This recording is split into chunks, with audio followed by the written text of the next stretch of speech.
Perkenalkan, nama saya Aufa Nisa dengan NIM G002562 dari kelompok B6. Di sini saya izin menjelaskan mengenai anatomi dari organ genitalia dan juga uropoetika.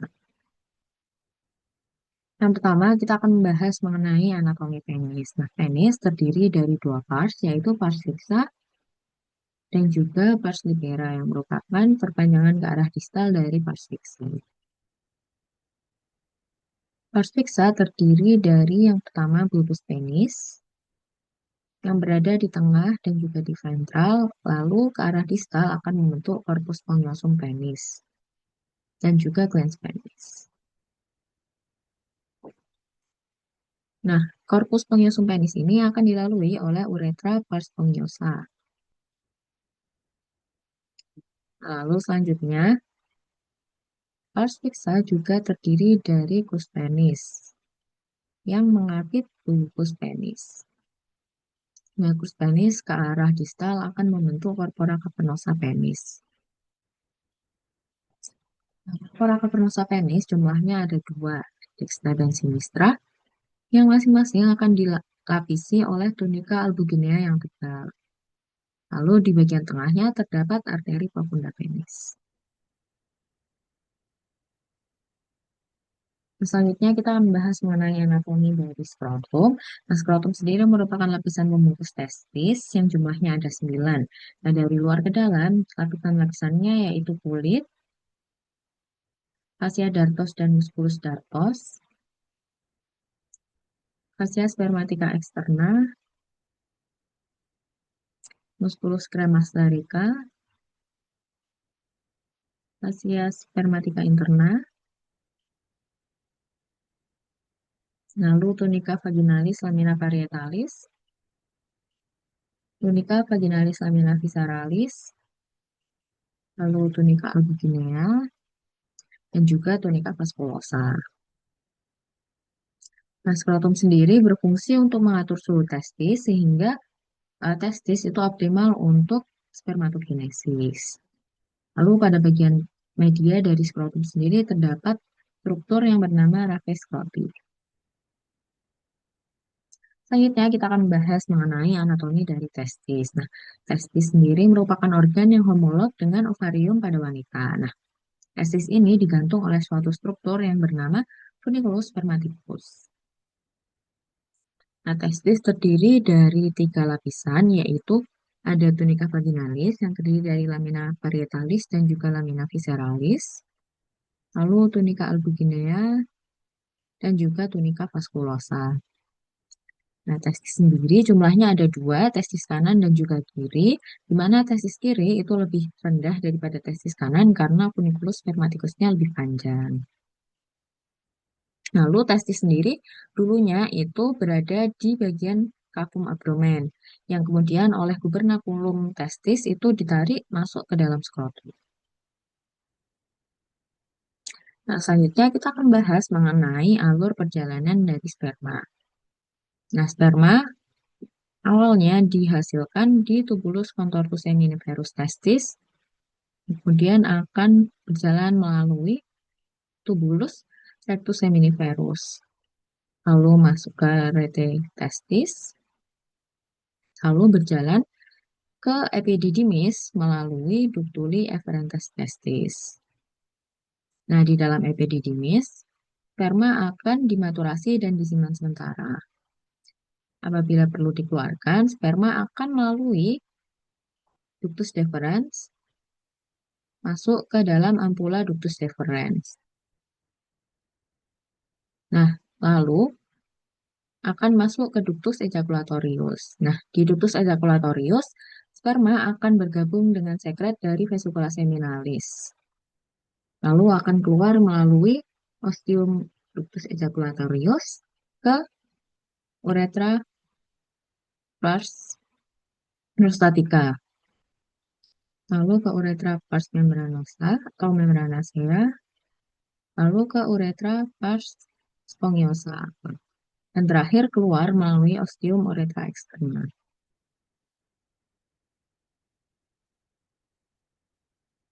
Nah, selanjutnya kita akan membahas klinis-klinis dari organa genitalia maskulina. Nah, yang pertama, dalam soal terdapat kasus di mana seorang peserta itu mengeluh sakit yang sangat luar biasa pada bagian skrotumnya setelah terjatuh. Nah, kemungkinan peserta tersebut mengalami torsiotestis atau testis yang memuntir akibat funikulus spermatikusnya juga memuntir. Nah, karena testis dan juga funikulus spermatikus yang memuntir, maka aliran darah yang menuju ke testis dari arteri testikularis itu terhambat atau terhenti, sehingga menyebabkan nyeri yang luar biasa dan juga apabila tidak ditangani dengan cepat, maka bisa memicu nekrosis jaringan.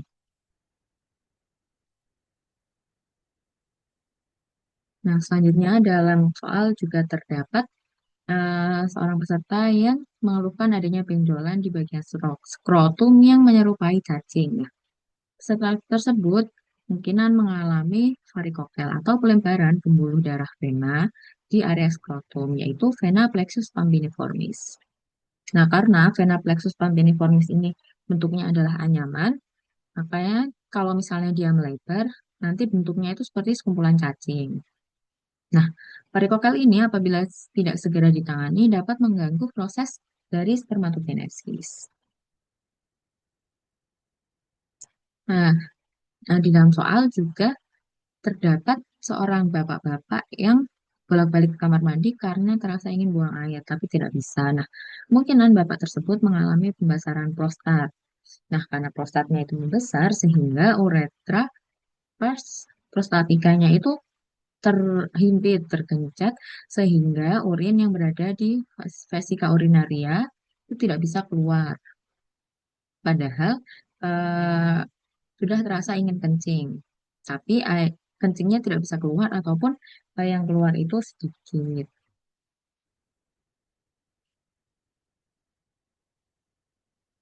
Selanjutnya kita akan membahas mengenai organ sistem oropoetika. Nah, organ sistem oropoetika itu dibagi menjadi empat. Yang pertama ada ginjal, lalu ureter, vesika urinaria, dan juga uretra. Nah, kita akan membahas dari ginjal dulu. Nah, ginjal sendiri memiliki beberapa fungsi, yaitu yang pertama sebagai penyeimbang pH, lalu juga menghasilkan hormon-hormon yang diperlukan oleh tubuh. Nah, selanjutnya ginjal juga memiliki fungsi ekskresi untuk menyaring darah dengan membuang sisa-sisa metabolit dan juga zat-zat yang sudah tidak diperlukan oleh tubuh. Nah, lalu ginjal juga menyaring darah dan juga memulai pembentukan urin. Nah, urin yang setelah diproduksi oleh ginjal nantinya akan dialirkan melalui ureter menuju ke vesika urinaria.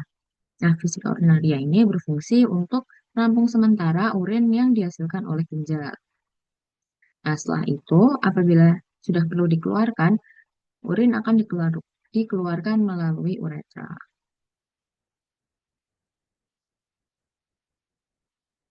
Nah, selanjutnya kita akan membahas mengenai aliran dari urin. Nah, aliran dari urin dimulai dari nefron, yaitu unit unit fungsional terkecil dari ginjal. Nah, dari arteriol aferen, kemudian akan menuju ke glomerulus untuk melakukan filtrasi. Nah, zat-zat yang lolos filtrasi itu nanti akan menuju ke tubulus contortus proximal, lalu akan menuju ke ansa Henle, descendant dan juga ascendant, lalu akan menuju ke tubulus contortus distal.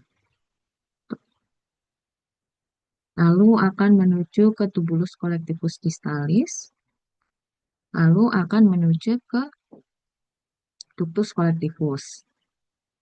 Nah, dari ductus collectivus kemudian akan menuju ke papilla renalis, di mana dari papilla renalis kemudian akan menuju ke calyx minor, lalu ke calyx mayor, lalu ke pelvis renalis. Setelah itu dari pelvis renalis, urin akan bergerak menuju ke ureter. Nah, ureter akan mengalirkan urin dari ginjal menuju ke vesika urinaria.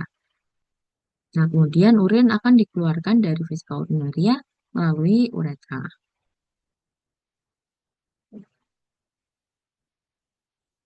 Nah, yang terakhir kita akan bahas mengenai diafragma pelvis. Nah, diafragma pelvis terdiri dari tiga lapisan, yaitu diafragma pelvis, membrana perineum, dan juga spasium perineum profundum. Yang pertama kita akan bahas mengenai diafragma pelvisnya terlebih dahulu. Nah, diafragma pelvis itu terdiri dari dua muskulus, yaitu muskulus levator ani dan juga muskulus coccygeus. Nah, muskulus levator ani itu berorigo di arcus tendineus yang merupakan penebalan dari fascia pelvis.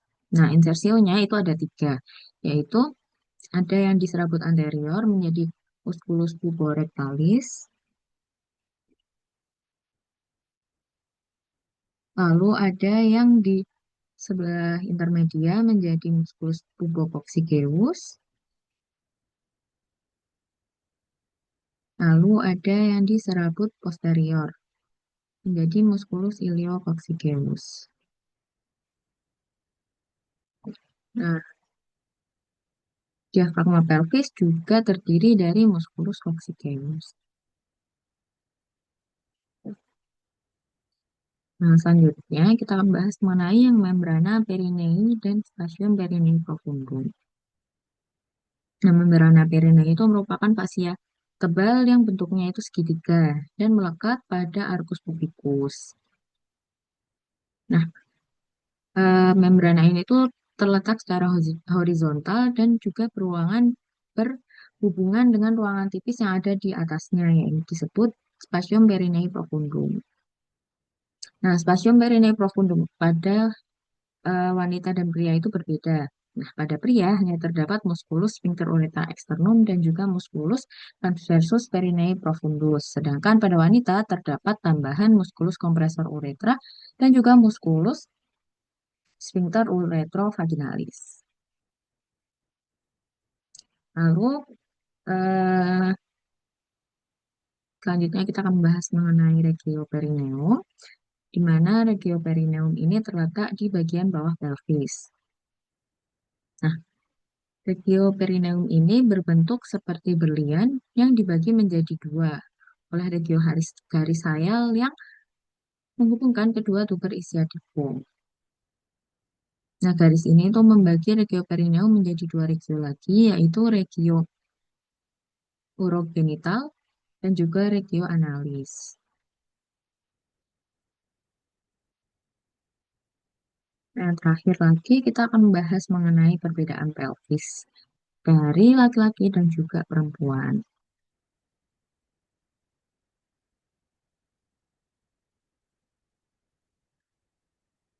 Pada perempuan, arcus tendineusnya itu dia lebih lebar untuk memudahkan janin keluar, sedangkan pada pria itu dia lebih sempit. Lalu, aditus pelvis pada wanita juga lebih bulat, sedangkan pada pria dia lebih lonjong berbentuk seperti jantung. Nah, selain itu, adit exitus pelvisnya atau jalan keluar pelvisnya itu pada wanita juga lebih luas untuk memudahkan persalinan, sedangkan pada pria itu lebih sempit.